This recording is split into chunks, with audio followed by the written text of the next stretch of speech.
대외 투자 계속 앞으로 매년 엄청나게 나가면 앞으로 뭐 10년 동안 몇 년 적어도 뭐 한 3, 4년 동안 계속 원화가 약세냐 이렇게 이제 우려하시는 분들이 계신데, 확실한 건 금리는 인하를 했지만 유동성은 계속 긴축을 하고 있었다. 여기서 말하는 유동성은 우리가 뭐 M2 혹은 뭐 금융시장 유동성 이거랑은 조금 무관해요. 제가 말씀드리는 이 유동성은 우리가 본원 통화라고 얘기를 하는 중앙은행이 푸는 유동성.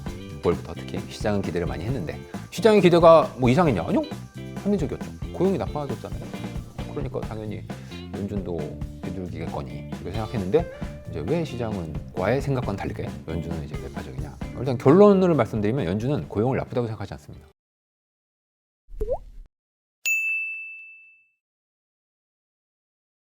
안녕하세요, 머니홀라 시청자 여러분. 한국은행이 금리를 동결하면서 늘 입버릇처럼 얘기하던 부동산 문제가 아니라 환율 급등을 주요 변수로 꼽았습니다. 그래서 오늘은 미국의 관세 정책이 시작된 이래 관세는 디플레다, 하반기부터 강달러가 시작된다, 이렇게 줄곧 외롭게 외쳤고 결국 그 예측이 제대로 맞아떨어진 놀라운 전지적 작가 시점의 경제평론가 DB증권의 문홍철 팀장님을 모셨습니다. 제가 소개가 정확했나요? 아유, 너무 정확하셔가지고 부끄러울 지경이었습니다. 아니, 네. 저희가 8월, 9월 이렇게 녹화하면서 네. 여러 예측들을 했고 관세 네. 시작될 때도 예측을 했는데 네. 제 느낌엔 거의 대부분 맞아 떨어지는 것 같아서 물론 틀린 것도 있는데 네. 제가 여기서 틀렸다는 얘기는 안 하겠습니다. 그 특히 8월 큰형님들의 휴가가 끝나면 네. 달러가 좀 변화할 거다 이렇게 네. 말씀하신 이후에 지금 환율이 급등하니까 네. 놀랍기도 하고 신기한데, 우선 이 환율이 이렇게 많이 오른 이유가 뭔가요? 뉴스상에서 굉장히 시끄럽죠. 네. 환율 급등의 원인이 뭐냐? 다들 다른 얘기들을 이제 하고 계시고, 뭐 저도 저만의 생각이 이제 있지 않겠습니까? 그렇죠. 그러니까 저의 생각이에요. 뭐 맞다는 얘기 아니고 저의 생각을 개인적으로 말씀드리자면, 주로 정부 당국자나 좀 공직에 계신 분들은 이제 서학개미를 많이들 얘기하시는 것 같습니다. 뭐 그분들이 공직자들끼리 서로 다른 얘기를 할 수 없으니까 그분들끼리는 서학개미가 이제 가장 큰 원인이다 이렇게 얘기하시는 것 같고, 저는 개인적으로 뭐 서학개미가 늘 있지 않습니까? 오래됐죠, 그래도 네. 몇 년. 해외 투자 나간 지, 그리고 사실 올해는 어떤 면에서는 코스피가 되게 좋았잖아요. 네. 그래서 서학개미가 사실 많이 나간 이유가, 코스피 투자하느니 나는 해외 투자하겠다. 근데 올해는 코스피가 좋았는데 서학개미가 나가서 환율이 올랐다. 뭐 그게 뭐 그럴 수도 있고, 왜냐면 뭐 10월 달에 많이 나가신 건 사실이니까. 근데 저는 이제 서학개미의 이슈라기보다는, 이제 서학개미 분들이 나가려면 달러를 환전해야 되지 않습니까? 그렇죠. 그럼 누군가 달러를 팔아줘야 되잖아요. 근데 이제 과거에는 이 달러를 파시는 분들이 대부분 수출 기업들, 수출한 대금 받은 거를 이제 달러 주고 이제 자기네 기업들 원화로 이제 월급 주고 뭐 이런 식으로 환전을 이제 했었는데, 이러한 수출 기업들의 달러 매도 수요가 거의 사라져버린 게 가장 큰 원인이 아닌가. 아, 사려는 사람보다도 파는 달러가 줄어들었다. 그렇죠. 달러를 사는 서학개미는 뭐 늘 있었는데 이 달러를 누군가 팔아줘야 서로 이제 박수를 딱 쳐서 그렇죠. 환율이 안 움직이는 이런 상황이 만들어질 텐데, 이제 원사이드하게 계속 달러 사는 사람들은 계속 있어왔고, 사실 서학개미보다 국민연금이 더 많이 나오고 있지 않습니까? 근데 원래 나오거든요. 작년에도 그렇고 뭐 더 나간 건 있습니다만. 그럼 그 반대쪽에서 수출 기업들이 번 달러를 좀 팔아줘야 이제 환율이 이런 식으로 안 오르게 되는데, 이쪽 사이드가 수출 기업분들은 이제 미국 투자를 이제 해야 되고, 이번에 무역 협상 이후에 그게 이제 더 늘어나 버렸죠. 그렇죠. 원래 이 무역 협상 전에도 반도체, 특히 배터리 같은 경우가 이제 미국에 어마어마한 규모의 대미 투자를 하는 게 이미 결정돼 있었었고, 그래서 사실 이번에 환율 급등하기 전에도 대외 투자가 너무 많다. 기업들이 뭐 반도체 공장, 배터리 공장 미국에 저렇게 질 텐데 이러면 수급으로 원사이드한 방향이 나오는 거 아니냐. 그래서 좀 우려를 좀 했었거든요. 근데 거기에 더해서 한미 무역 협상에 1년에 200억 달러. 200억. 1년에 200억 달러면 되게 커요. 왜냐면 우리나라가 연간 뭐 무역 흑자가 혹은 경상 흑자가 많이 날 때는 뭐 한 7, 800억 달러 나오고, 뭐 적게 날 때는 뭐 한 4, 500억 달러 나는데, 그 중에 200억 달러를 매년 까먹는 거지 않습니까? 10년 동안. 더하기 이제 1,500억 달러의 이제 조선 분야에서의 또 투자도 있고, 뭐 이렇게 되다 보면은 사실 기업들 입장에서는 본인이 원하든 원하지 않든 나는 달러를 계속 가지고 있을 수밖에 없다. 써야 되니까. 예, 투자를 해야 되니까. 그러면 누가 이제 달러를 팔아주냐는 거죠. 거의 사라져버리는 상황에서는 그냥 나는 원래 늘 해외 투자하던 사람인데 늘 맨날 샀는데 상대방이 없으니까 이제 환율이 급등해버리는 상황이 최근에 이제 만들어진 거고, 이제 한 가지 다행인 점은 이제 많은 분들이 그럼 대외 투자 계속 앞으로 매년 엄청나게 나가면 앞으로 뭐 10년 동안 혹은 뭐 몇 년, 적어도 뭐 한 3, 4년 동안 계속 원화가 약세냐 이렇게 이제 우려하시는 분들이 계신데 환율이 계속 올라갈 건가? 왜냐면 수요가 계속 있을 네. 거니까. 근데 이제 금융시장이란 건 미래의 모든 상황을 전부 현가로 할인해서 지금 가격에 반영하지 않습니까? 뭐 엔비디아 같은 거 프라이스 주식도 낼 때 그렇죠. 예. 미래 수요가 이렇게 늘 거야. 그걸 이제 한꺼번에 반영해서 지금 주가에 반영하듯이 환율도 똑같습니다. 뭐 조금 안심을 드리자면 지금 기업들의 이제 대미 투자가 앞으로 뭐 늘어난 건 이미 확정인 거고 그거를 이제 앞으로 계속 몇 년 동안 걱정하실 게 아니라 이미 지금 환율에 다 한 번에 이제 반영을 하는 거지. 앞으로는 또 다른 세상이 된다. 이제 이렇게 말씀을 이제 드리고요. 지금 말씀드린 건 이제 우리나라만의 요소지 않습니까? 혹은 한국이나 이제 일본 같이 미국과 협상을 좀 이제 불리하게 한 나라들의 이슈인데 좀 더 이제 큰 그림, 이제 큰 형님들이 그렇죠. 계시는 이제 큰 그림을 본다면 달러 자체가 여기서 말하는 달러라는 건 이제 원화는 되게 작은 시장이잖아요. 달러는 굉장히 큰 시장이고 여기서 이제 달러 대비해서 가장 중요한 시장은 이제 유로화, 뭐 엔화 뭐 이쪽이거든요. 특히 유로화. 그러니까 근데 이제 유로화 쪽에서는 달러의 그 자체가 특히 이제 10월부터 좀 강세로 전환됐던 이제 그림들이 좀 있었습니다. 저는 이제 올해 자산 시장을 결정하는 게 이제 달러의 강세냐 약세냐 나 이렇게 보는데 왜 하필 10월 뭐 이때부터 달러가 그러니까요. 세졌냐? 그 9월 달까지는 달러 약했거든요. 물론 표면적으로 제일 큰 이유는 연준이 이제 9월부터 금리를 인하는 했는데 이제 말하는 게 이게 매우 매파적인. 인하했지만 발언이나 이런 부분의 뉘앙스가 매파적인. 인하가 인하 같지 않은 상황이었었죠. 12월에도 뭐 인하론들이 많지만 연준은 계속 매파적일 것으로 전 보고 있습니다.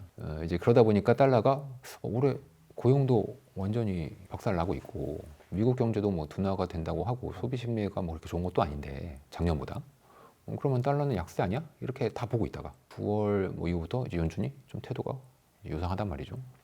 이제 그 과정에서 달러가 이제 강세가 갔던 게 있고 뉴스에는 거의 나오지 않는 얘기는 이제 달러 1일물 시장, 단기 달러 자금 시장이죠.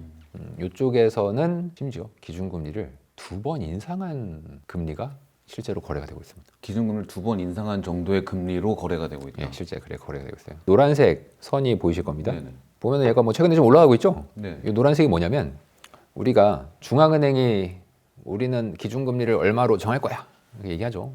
뭐 한국은행은 2.5%, 미국은 뭐 3.75에서 4%. 그러면 나는 여기서 정했어라고 해서 시장이 그거 따라오지는 않습니다. 시장이 따라오도록 중앙은행이 통제를 해요. 그래서 시장은 어쩔 수 없이 중앙은행 통제에 맞춰서 그 레인지 안으로 들어가게 됩니다. 그래서 지금 보고 계신 그 차트는 이제 세로축을 보시면은 0 밑에 대략 0 마이너스 한 0.03 정도에 있으면 연준의 타겟 안에 단기 금리가 있다. 이렇게 보시면 돼요. 보시면은 2022년부터 그냥 쭉 밑에 있죠. 네. 그게 정상이에요. 그러라고 중앙은행이 있는 겁니다. 그러라고. 그거 제대로 하라고. 근데 최근에 보시면 얘가 계속 올라왔어요. 그리고 이제 어제 아마 12월 2일 종가 기준으로는 얘가 플러스 23bp 0.23까지 올라 있습니다. 그러니까 연준의 타겟이 있는데 그것을 그냥 무시하고 플러스 23bp에서 거래가 되고 있다는 얘기입니다. 수년간 보이지 않던 그래프네요. 요게 원래 있으면 안 돼요. 이런 일이 있으면 안 되고 이런 일이 있다는 얘기는 중앙은행이 필요 없다는 얘기입니다. 자기 할 일을 못하고 있다는 얘기입니다. 중앙은행의 지도력이 미치지 않는구나. 네. 단기 금리가 지금 높은 금리로 거래를 스스로 하고 있다는 얘기잖아요. 물론 그 단기 시장에 수급이 있겠죠. 그렇죠. 수급은 돈을 빌리려는 사람이, 그러니까 왜냐하면 금리가 높아지는 거니까 돈을 빌리려는 사람이 더 많고 돈을 빌려주는 사람이 부족해서 벌어지는 현상이 현재 보여드리는 이 그림에서 벌어지는 거고 잠깐 중간에 위쪽으로 확 올라가는 시기가 있어요. 이게 11월 초거든요. 그때 어디까지 갔냐면 플러스 0.36까지 갔습니다. 이건 종가 기준이어서 뭐 일중으로는 더 높았을 수도 있어요. 뭐 지금 조금 떨어졌지만 0 플러스 0.23. 이 얘기가 말하는 바는 연준이 기준금리를 정하고는 있지만 그거 그냥 시장은 무시다. 무시하고 시장은 오히려 금리를 인상한 것처럼 고금리에 거래가 되고 있고 그 이유는 일일물 단기 시장에서 달러가 부족하다는 얘기죠. 달러가 풍부하면 뭐 빌려줄 거 아니에요. 풍부한 달러를. 근데 달러가 부족하니까 빌리려는 사람이 많으니까 이 사람들은 좀 더 높은 금리를 주려고 하겠죠. 그러니까 연준의 타겟을 훨씬 상회해서 현재 거래가 되고 있는 것이죠. 우리가 금리가 높다는 얘기는 통화가 강하다는 얘기죠. 이건 달러 금리니까. 달러 금리가 타겟을 위쪽으로 거래가 되고 있다는 것은 강달러를 의미하는 것이죠. 그럼 그 부족은 셧다운 때문인가요? 셧다운이 그 부족을 심화시켰습니다. 그럼 셧다운 말고 더 부족하게 만든 다른 이유가 연준의 양적 긴축. 12월부터 안 하기로 한 그 양적 예. 긴축이 지속되면서 예. 발생된 문제다. 과거에 이제 양적 긴축을 오랫동안 했지 않습니까, 연준이? 우리는 금리에만 관심이 있으시니까 예, 연준의 대차대조표 정책을 뭐 잘 모르실 수도 있어요. 근데 계속 했습니다. 그러니까 이게 좀 이상하실 수 있어. 왜냐면 그동안 금리 내렸잖아, 그죠? 네. 금리를 내렸는데 통화량은 줄였다고? 뭔가 좀 일관되지 않죠? 그러니까 저도 그게 네. 잘 이해가 안 갔던 예, 부분이 뭐냐면 예, 예. 돈을 많이 풀면 예. 유동성이 어쨌든 변화가 예. 있으니까 그거에 영향을 받아서 금리도 영향을 주는 거고 예, 이런 건데 예. 금리는 인하를 내리는데. 하고 여기는 긴축을 하는 거는 자동차를 어쩌자는 엑셀을 밟으면서 브레이크를 동시에 브레이크를 밟거나 하는 이런 거죠. 거잖아요. 이게 아무도 안 물어보는 질문입니다. 그리고 이거를 경제학자들도 잘 몰라요. 심지어 연준도 잘 몰라요. 자기네들이 이렇게 하는 이유가 있긴 해요. 근데 제가 그걸 오늘 다 설명을 못 드리겠습니다. 다만 확실한 건 금리는 인하를 했지만 유동성은 계속 긴축을 하고 있었다. 여기서 말하는 유동성은 우리가 뭐 M2 혹은 뭐 금융시장 유동성 이거랑은 조금 무관해요. 제가 말씀드리는 이 유동성은 우리가 본원 통화라고 얘기를 하는 중앙은행이 푸는 유동성입니다. 중앙은행. 그래서 조금 제가 이제 구분해야 될 것 같은데 좀 어려울 수 있는데 우리가 뭐 코스피가 뭐 유동성 장세예요. 혹은 뭐 미국이 혹은 뭐 귀금속이 유동성 장세예요라는 그 유동성은 주로 이제 광의의 통화 M2 네. 쪽으로 이제 생각을 하시는 게 좀 더 쉽고 제가 지금 말씀드리는 아까 단기 쪽에서 금리가 이제 올라갔던 네. 내가 뭐 이 사람들이 유동성 풍부한 거 아니었어? 이렇게 생각하기가 네. 쉬워요. 이제 그거는 이제 말씀드린 M2 쪽에 이제 얘기인 거고 이제 방금 말씀드린 거는 이제 본원 통화 쪽에서의 일일물 유동성이 이제 부족하다. 그리고 기준금리 정책과 이쪽이 좀 반대로 갈 수도 있다. 이제 그런 점을 말씀드리는데 일단 제가 오늘 말씀드릴 건 주로 이제 이 본원 통화. 왜냐면 얘가 달러에 영향을 많이 미칩니다. 이 본원 통화량이 이제 줄여왔어요, 계속. 그리고 연준도 어디까지 줄여야 될지 잘 몰랐어요. 그러니까 이게 뭐랑 비슷하냐면 제가 이제 눈이 예를 들어서 눈 가리개를 했어. 앞이 안 보여요. 그리고 이제 걸어가. 그러면은 부딪힐 수가 있지 않습니까? 그럼 사고가 나겠죠. 네. 그럼 저는 굉장히 천천히 걸어가면서 이제 더듬더듬 하면서 걸어가지 않겠습니까? 더듬더듬 하다가 앞에 뭐가 이제 만져지면 이제 피해 가야 되겠죠. 네. 연준이 양적 긴축을 그런 식으로 했습니다. 이 사람들도 어디까지 줄여야 괜찮을지를 몰랐어요. 그러니까 우리가 뭐 중앙은행들은 마치 뭔가를 다 알고 있는 듯이 좀 생각을 많이 하시는데 절대 그렇지 않습니다. 그냥 우리랑 똑같은 사람들, 그냥 잘 몰라요. 몰라. 자기들도 모르니까 이 양적 긴축을 하다가 사고가 날 것 같긴 해. 근데 어느 정도에서 가야 사고가 날지 몰라요. 그래서 이제 떠듬떠듬하면서 양적 긴축을 했는데 그 사고의 징후가 그러니까 이렇게 해봤더니 손에 만져지는 거 있잖아요. 그 만져지는 게 아까 그 노란색입니다. 그 노란색 선에 단기물 금리가 올라온다. 요거는 지금 앞에 장애물이 있다는 얘기입니다. 그러면 피해 가야 되겠죠. 피해 가야 되니까 QT를 지금 양적 긴축을 종료한 겁니다. 지금 긴축을 종료한 건 일단 손에 만져졌어요. 만져졌는데 나는 계속 걸어가. 안 되죠. 그럼 부딪힐 거 아니에요. 지금 그런 상황. 연준이 이거를 피해가는 방법은 연준이 양적 완화라는 겁니다. 근데 연준은 양적 완화라는 말을 쓰진 않아요. 자산 매입이라고 할 겁니다. 분명히 자산 매입이라고. 근데 뭐 똑같아요. 똑같은 얘기예요. 그래서 양적 완화를 저는 이제 해야 된다. 아까 단기 시장에서의 연준의 컨트롤의 힘이 사라졌다. 그럼 중앙은행이 왜 있어요? 그런 거 컨트롤 하라고 있는 거 아닙니까? 막대 그래프가 파란색 있죠. 네.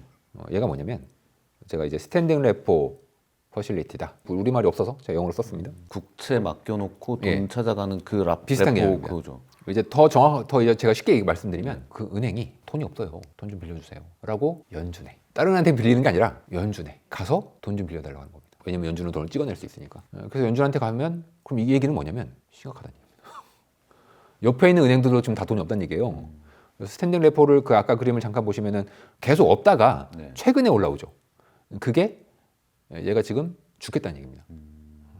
과거에는 문제가 안 일어나다가 연준이 양적 긴축을 과도하게 진행하다 보니 얘가 힘들어져서 긴급 유동성 대출을 연준한테 직접 빌린다는 겁니다. 근데 이게 왜 심각하냐면 이 스탠딩 레포를 빌릴 수 있는 은행은요 대형 은행입니다. 중소형 은행은 혹은 우리 같은 사람들 가봐야 빌릴 수도 없어.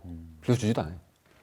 대형 은행만 이 스탠딩 레포에서 돈을 빌릴 수가 있습니다. 유동성 긴급 대출을. 그래서 이 스탠딩 레포를 빌리잖아요. 그러면 시장에 소문이 나요. 누가 돈 빌렸대? 굉장히 안 좋은 소문. 왜냐하면 대형 은행이 유동성 관리도 못해가지고 중앙은행에서 돈을 빌려? 이건 되게 심각한 겁니다. 그래서 얼마 전에 나왔던 그 지역 소형 은행들 네. 위기가 이런 데서 같이 나오는 건가 보네요. 그게 과거 실리콘밸리 은행 네. 기억나세요? 네네. 그때도 실리콘밸리 은행이 가지고 있는 자산이 부실화됐다. 똑같죠? 지금이랑. 그러니까 소문이 나니까 다들 앱 켜서 돈을 빼. 그걸 이제 뱅크런이라고 하죠. 네. 뱅크런이 되면 은행은 뱅크런에 대응해서 돈을 줘야 되거든요. 그 돈을 우리가 지급준비금이라고 합니다. 근데 이 지급준비금이 아까 말씀드린 1일물 단기 자금 시장에서 빌려서 주는 거예요. 근데 내가 아무리 지금 돈을 줬는데 너무 뱅크런이 많이 나. 은행은 뱅크런 할 돈을 다 갖고 있잖아요. 일부만 갖고 있어요. 지급준비금을 줬는데도 제가 예를 들어 돈이 이제 없어. 더 이상 바닥났어요. 그러면 옆에 은행한테 가서 빌리겠죠. 근데 옆에 은행도 돈이 없어. 그럼 최고의 수단으로 중앙은행한테 가야 되는 거예요. 근데 실리콘밸리 은행이나 그 10월달에 지역 은행들은 연준에서 돈을 빌릴 수가 없어요. 자격이 안 돼, 걔네들은. 대형 은행만 가서 빌릴 수가 이제 있습니다. 근데 대형 은행마저도 지금 중앙은행에서 빌리고 있고 자금이 매우 부족하다. 달러가 강세가 되는 이유죠. 그럼 연준은 이 상황에서도 금리를 내릴까 말까 고민하는 매파적 태도를 취하는 이유는 뭐예요? 이게 사실 아무도 또 묻지 않는 질문이잖아요. 그냥 뭐 사람들은 다들 연준이 매파적이면 그런가 보다. 연준이 비둘기면 아유 좋네. 우리는 그렇게 하시면 안 되고 왜 연준이 매파적이고 왜 비둘기로 됐을까? 이제 이런 거에 대한 질문을 좀 깊이 해봐야 되지 않겠습니까? 네. 최근에 연준이 매파적이죠. 9월부터 특히 시장은 기대를 많이 했는데 시장의 기대가 뭐 이상했냐? 아니요, 합리적이었죠. 고용이 나빠졌잖아요. 그러니까 당연히 연준도 비둘기겠거니 이렇게 생각했는데 이제 왜 시장은 과의 생각과는 다르게 연준은 이제 매파적이냐? 그건 이제 그림으로 좀 보여드려야 될 것 같습니다. 이건 이제 연준 보고서에서 가져온 거예요. 일단 결론을 말씀드리면 연준은 고용을 나쁘다고 생각하지 않습니다. 아, 지금 고용이 나쁘지 않다. 네. 근데 이게 사람들 생각은 다르죠. 아니 얼마 전에 셧다운 돼갖고 정부 발표가 안 나서 민간 자료를 했는데 해고가 많이 엄청 늘었다라고 나왔는데 그리고 사실 그 전부터도 이미 빈농업 고용이 월간으로 뭐 마이너스가 날 때도 있었고 뭐 플러스 뭐 3만 뭐 이렇게 나오니까 아니 옛날에 막 20만 건 이상씩 나오고 막 30만 건도 넘었던 고용이 갑자기 한 달에 이렇게 안 나온다. 그러면 금리 인하해야 되겠네. 그렇죠. 그러면 달러 약세네. 그럼 달러 빌려야 되겠네. 달러 대출 늘겠네. 이게 달러 유동성이 된 거거든요. 근데 만약에 연준이 이걸 안 한다. 그럼 지금 말씀드렸던 그 모든 게 되돌려지죠. 그게 이제 10월 이후부터 벌어졌던 현상입니다. 그럼 연준은 왜 고용을 좋다고 보냐? 경제학 교과서에는 뭐라고 나와 있냐면 되게 쉬워요. 쉬워요. 노동 인구가 100이 늘면 노동 인구 늘어나는 만큼 고용도 늘어야 되겠죠? 그렇죠. 100. 자, 노동 인구가 100이 느는데 고용이 50이 늘어. 예를 들어서 그러면 부양해야죠. 그렇죠. 실업률이 높아진 거죠. 반대로 노동 인구는 100 늘어나는데 고용이 150이 늘어. 긴축해야죠. 이럴 때는 인플레가 생기고 반대로 너무 적을 땐 디플레가 생깁니다. 쉽죠? 네. 전혀 어렵지 않습니다. 자, 그렇다면 지금 고용은 데이터가 나오니까 노동인구가 얼마가 늘으냐 이것만 알면 되겠네요. 그 갭이 만약에 없다면 네. 최고의 상황. 굳이 완화도 긴축도 안 해도 안 되겠죠. 해도 그 노동인구가 얼마나 증가하는가를 사람들이 추정을 많이 해요. 왜냐면 알 수는 없어요. 나중에 알 수 있는데 인구 구조 막 이런 거 복잡하게 해야 되니까. 특히 미국은 이민이라는 게 있어서 불법 이민자 이 통계를 산출하기가 되게 어렵습니다. 다른 나라들은 뭐 이게 그렇게 막 어렵진 않거든요. 특히 우리나라는 다 주민등록증이 있고 다 그리고 뭐 외국에서 들어온 사람도 다 정해져 있고 체크되니까. 다 체크가 되니까 쉬운데 미국은 이거 추정하기가 쉽지 않아요. 그래서 그림에서 연준이 우리가 한번 추정을 해봤더니 그 노란색 선처럼 추정을 했다는 겁니다. 노란색 위아래로 회색 음영은 그냥 자기들도 한 요 정도 범위의 오차는 있다 이렇게 추정한 거고요. 일단 노란색을 보세요. 그 노란색을 잘 보시면 막대 그래프가 비농업이거든요. 그러면은 막대와 네. 노란색이 같이 가면 우리가 얘기하는 골디락스죠. 고용과 노동 인구가 비슷하게 맞아 떨어지는 지점이 막대 그래프와 노란 선이 일치하는 지점. 우리가 골디락스 뜨겁지도 않고 차갑지도 않고 너무 좋은 네. 시기가 되겠죠. 자, 근데 그 노란색을 잘 보시면 2023년 막 이럴 때는 25만 건씩 한 달에 나와요. 한 달에 세로 축이 이제 단위가 1,000명입니다. 1,000명. 자, 근데 지금 노란색이 쭉 내려가가지고 한 달에 4만 건밖에 안 돼요. 4만 건. 자, 결론 나죠. 지금 고용이 한 달에 4만만 되면 연준이 보기에요. 제가 그렇게 생각한다는 거 아니에요. 네. 연준이 보기에 골디락스. 근데 우리가 볼 때는 우리는 이미 눈높이가 이렇게 높아져 있는데 네. 아니 한 달에 4만이 침체 아니야? 이렇게 생각하기 쉽단 말이에요. 근데 연준은 아니야. 한 달에 4만이면 골디락스야. 이렇게 보고서로 얘기를 하는 거예요. 그러니까 취업할 사람 자체가 줄어서 그런 거야라는 거죠. 이민이 줄었기 줄어서. 때문에 취업할 사람이 없고 그거에 맞춰서 빈농업이 줄었기 때문에 이건 아무런 문제가 안 된다. 이게 연준이 얘기를 하고 있는 현재의 상황입니다. 노란색이잖아요. 네. 그게 25만씩 나오다가 4만씩 나올 리가 없어요. 원래는. 아무리 이미 줄었다고 해도 이민이 준 게 원인이긴 해요. 네. 근데 다른 나라들은 이민자가 불법으로 그렇게 늘거나 감소하지 않기 때문에 한국 같은 나라는 그냥 평행해요. 그래서 한국은 그럼 볼 필요가 별로 없어요. 그 노란색을. 근데 미국은 이 불법 이민자가 많다 보니까 굉장히 줄어들었죠. 최근 몇 년 내 불법 이민자가 대폭 줄었는데 이유를 물어보거나 뉴스를 찾아보시면 전부 다 트럼프의 추방과 이민 정책 때문이다, 단속 때문이다 이렇게 나와요. 그건 두 번째 원인입니다. 그럼 첫 번째가 뭐가 또? 첫 번째 원인은 우리는 이 이민자들을 마치 좀비로 생각을 하죠. 뇌가 없어. 그래서 그냥 막 미국으로 막 건너와. 그러면 이제 그 다음은 정책이 결정하겠죠. 쫓겨내든지 뭐 안 받아주든지. 근데 그게 아니라 일단 이 사람들도 사람이지 않습니까? 생각을 해요. 미국에 들어왔다가 왜냐면 바이든 때도 추방을 되게 많이 했어요. 추방될 리스크를 감내하고서도 미국 내에 일자리가 많으면 길을 쓰고 들어오. 리스크가 있잖아요. 리스크 대비 수익. 근데 지금은 일자리가 없어요. 그렇게 위험하게 들어와도 네. 일자리가 없다. 그럼 내가 왜 들어와? 아예 시도 자체를 안 해. 남부의 주요 이제 관문 도시들을 보시면 아예 줄을 안 서요. 왜냐면은 그게 이제 얼핏 생각할 때는 트럼프가 막 빡세게 하니까 그런가 보지. 그것도 있는데 그건 두 번째고 첫 번째 원인은 힘들게 들어가 봐야 일자리가 없어. 자기네들끼리도 SNS로 다 공유를 해요. 야, 너 친구야 빨리 들어와라. 여기 일자리 넘쳐난다. 그럼 이제 들어가겠지. 네, 친구야 너 들어와 봐야. 가족들아 들어와 봐도 미국도 지금 사람 잘라내고 있다. 경기가 안 좋다. 그러면 결론이 달라집니다. 경기가 안 좋은 게 1번이고 그것 때문에 이민이 줄었고 불법 이민 줄었고 그것 때문에 비농업이 감소한 거죠. 이건 제 생각이에요. 네. 그렇다면 경제를 살리는 게 먼저죠. 그럼 금리 인하를 많이 해야 되겠죠. 이건 저의 생각입니다. 우리가 이제 이민자가 왜 중요하냐? 그 이민자가 들어와서 결국 경제 성장이란 건 사람들의 머릿속 그들이 경제 활동을 얼마나 열심히 하느냐 이게 중요한데 이민자가 줄어들면 경제 활동이 떨어지지 않습니까? 그러면 임금이 줄어. 근데 이제 경제학자들은 반대로 얘기하죠. 이민자가 줄어? 이민자를 쫓아내? 그럼 노동력이 부족해?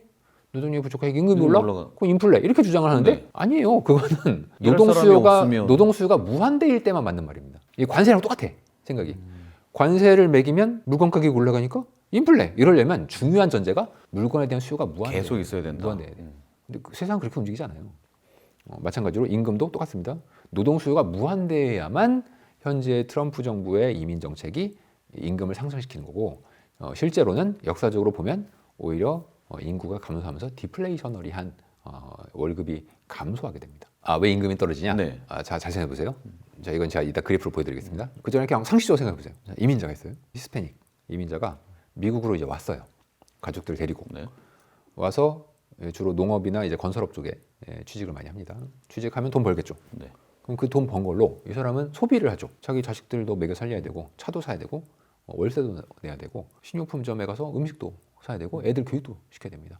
우리가 이것을 경제라고 부릅니다. 경제라는 게 전혀 어려운 게 아니에요. 쉬워요. 즉 경제의 본질은 뭐냐? 사람들이 많아져서 경제 활동을 열심히 하면 성장과 인플레가 그리고 임금 상승이 오는 겁니다. 근데 만약에 추방시켰어요. 이 사람은. 자, 그러면 이 사람이 그동안 집도 사고 차도 사고 식료품점에서 물건 사고 교육시키고 다 사라지잖아. 다 추방됐으니까.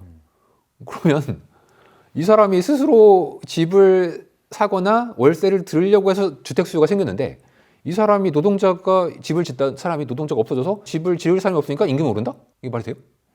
말이 안 되지. 왜? 그 경제 자체가 사라졌다니까요. 그 경제 자체가. 그러면 디플레가 옵니다. 근데 이 얘기를 안 하고 전부 다 그러니까 집에 대한 수요는 무한대. 늘 있어. 왜냐면 이 사람이 집 샀다니까요. 근데 이 사람이 다 사라졌잖아요. 그러니까 오히려 수요가 사라져서 경제를 볼 때는 종합적으로 봐야 되는데 종합적으로 임금이 오히려 떨어지게 됩니다. 이게 사례가 많아요.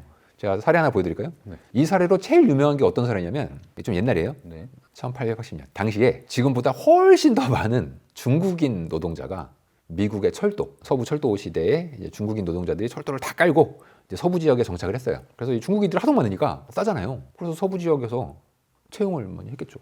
그러니까 백인들이 불만이 많아졌어. 내 일자리를 저 중국인들이 다 가져간다. 나의 임금을 떨어뜨린다. 그렇게 생각되잖아요. 네. 그래서 중국인들의 고용을 금지해라. 법안이 만들어졌습니다. 그게 1880년인데 이게 왜 좋냐면 그 법을 만든 주가 있고 만들지 않은 주가 있어. 그래서 이게 연구자들이 너무 좋아해. 이런 거. 비교하기가 좋구나. 비교하기가 너무 좋아. 왜냐면 이 복잡하게 비교하기 너무 힘든데 이 중국인 금지법을 도입한 주가 있고 도입하지 않은 주가 있으니까 이거 비교하면은 그러면은 두 주 간에 왜냐면 두 주가 경제가 반대일 경우는 없거든요. 두 주 간에 임금이 어떻게 변하고 경제가 어떻게 변했는지를 우리가 체크할 수 있어요. 체크를 해봤더니 그림처럼 나왔습니다. 자, 이건 임금만 본 거예요. 임금만. 자, 제가 1880년에 점선을 그어놨죠. 네. 그게 중국인 고용금지법을 도입한 해예요. 네. 그리고 도입을 한 주가 있고 안 한 주가 있다 그랬죠. 네. 도입을 안 한 주 대비해서 도입한 주가 임금이 어떻게 변했는가를 보여준 겁니다. 파란색은 중국인의 임금, 빨간색은 백인의 임금. 중국인 고용 배제법을 도입해서 중국인을 고용을 덜하게 되면 못했죠. 네, 고용을 못하면 아까 임금 오른다며요. 오른다고 했는데 많이 떨어졌고 심지어 백인도 떨어졌네요. 백인도 임금이 떨어집니다. 그렇게 되는구나. 이게 역사적으로 그러니까 소비라는 사례가 게 많아요. 필요한 그 경제 규모가 작아지고 네. 그게 위축되니까 그 중국인 분들이 와서 일하고 집도 사고 차도 사고 그래서 다 한 거 아니에요. 그게 경제라는 거 아닙니까? 그걸로 일자리가 만들어지고 백인들도 거기서 일을 하고 했던 건데 이 사람들은 그렇게 생각을 못 한단 말이에요. 우리의 뇌는 복잡계를 이해할 수가 없어요. 그러다 보니까 백인들이 오씨 중국인 때문에 나 일자리 뺏겼네. 이씨, 법 만들어. 투표. 그래서 했더니 결국은 이렇게 됐어. 결과적으로. 이거는 뭐 어떤 데이터 조작 없어요. 역사적 사실을 그냥 조사한 보고서인데 이거 외에도 사례가 많습니다. 연준은 고용이 나쁘지 않다고 생각하잖아요. 네. 연준이 맞다고 쳐요. 연준이 맞다고 쳐. 정말 그게 진실이다. 그렇다면 앞으로 연준은 금리 인하를 천천히 하겠죠. 계속 내년 말까지. 그리고 계속 매퍼져 얘기하겠죠. 그러면 자산시장은 안 좋겠죠. 돈 안 풀어주고. 달러도 약해지지 않고 강해지겠죠. 환율도 달러와 환율도 안 떨어지겠죠. 계속 가겠죠.